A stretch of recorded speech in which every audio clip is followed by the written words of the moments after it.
भोंदू बाबा अशोक खरातच्या कारनाम्यांनी संपूर्ण महाराष्ट्र हादरला आहे।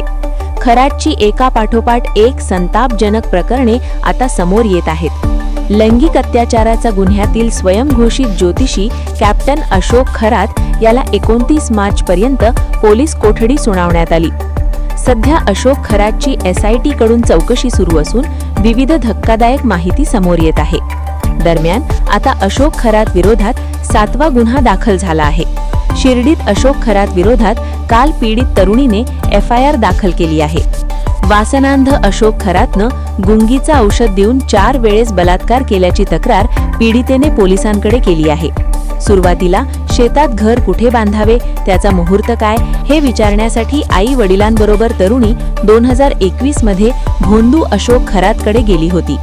जागा बाधित आहे, 2 वर्षे घर बांधू नका असे सांगत कुटुंबाला पुन्हा बोलावून अशोक खरात घेत होता। कुठल्या फील्डमध्ये शिक्षण घेऊ, चांगली नोकरी कुठे लागेल असा प्रश्न तरुणीने करताच खरातने तिच्या आईवडिलांना केबिन बाहेर काढले आणि तिच्यावर अत्याचार केल्याची तक्रारीत म्हटलं आहे। जुलै 2024 ते डिसेंबर 2024 दरम्यान वारंवार अशोक खरात अत्याचार करत होता असं पीडितेने तक्रारीत म्हटलं आहे।